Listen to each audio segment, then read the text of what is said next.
Hello বন্ধুরা, সবাই কেমন আছো? আমি খুব ভালো আছি, আশা করছি তোমরা খুব ভালো আছো। একদিন মনটা একটু খারাপ ছিল, কারণ আমার ছোটবেলাকার খুব প্রিয় বান্ধবী অয়নিকা আমার কাছে এসেছিল গোয়াতে। আমরা খুব আনন্দ করেছি, সেই সমস্ত ভিডিও নিয়ে তোমাদের কাছে এসেছি, কারণ এই ভিডিওগুলো সারাটা জীবনের মতন থেকে যাবে এবং যখনই মন খারাপ করবে আমরা এগুলো দেখতে পারবো এবং আগের কথা ভাবতে পারবো। তো চলো দেখা যাক কী কী।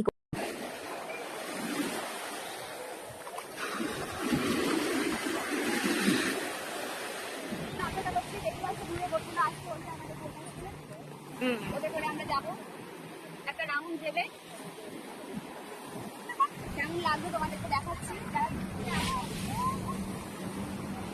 বারবার সমুদ্রে গেছি, সমুদ্র দেখেছি, ফিরে এসেছি, কিন্তু এরকম সমুদ্রের বুকে যাওয়া এবং মাঝ সমুদ্র এক্সপ্লোর করা কখনোই করা হয়নি। তো আমরা প্রচণ্ড এক্সাইটেড ছিলাম সবাই মিলে, এবং যেহেতু মাঝ সমুদ্রে পাড়ি দিচ্ছিলাম তার একটা ভয়ও ছিল মনে মনে। এখানে কৌস্তবদা হঠাৎ করে জলে লাইফ জ্যাকেট পরে নেমে পড়েছিল।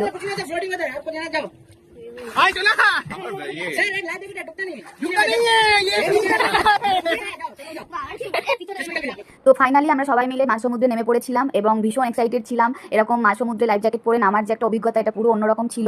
বলে না, যেটা আনপ্ল্যান্ড হয় জীবনে সেইটাই সব থেকে ভালো হয়। আমাদের একটুও প্ল্যান ছিল না যে আমরা মাঝ সমুদ্রে হঠাৎ করে এরকম লাইফ জ্যাকেট পরে নেমে পড়বো। সেই ছোটোবেলা থেকে আমাদের বন্ধুত্ব।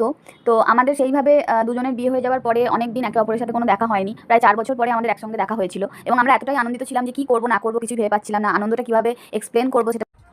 এত আনন্দ, এত আলো, এত রসনাইয়ের মধ্যে হঠাৎ দেখলাম একটা অল্প বয়সী ছেলে আগুনের খেলা দেখাচ্ছে। দেখে খুব অবাক হলাম যে এই কাজটা মোটেই সহজ কাজ নয়, এবং কথাতেই আছে আগুন নিয়ে খেলো না, কিন্তু ও দেখলাম আগুনের খেলা দেখাচ্ছে। ওর কাছে বিভিন্ন রকমের সরঞ্জাম আছে, যেগুলো দিয়ে ও খুব সচেতনতার সাথে এবং অভিজ্ঞতার সাথে আমাদেরকে মনোরঞ্জন করছে এবং আগুনের খেলা দেখাচ্ছে। মাঝে মাঝে তাই ভাবি, পৃথিবীতে কত রকমের মানুষ আছে যে না, সামনে থেকে না দেখলে যাদেরকে বোঝা যায় না যে তাদের মধ্যে কত প্রতিভা লুকিয়ে আছে। ভাবতেও অবাক লাগে, যেখানে আগুনকে আমরা এত ভয় পাই সেখানে আগুন নিয়েও মানুষ খেলা করতে পারে এবং আগুনের খেলা দেখাতে পারে। সত্যি সত্যি।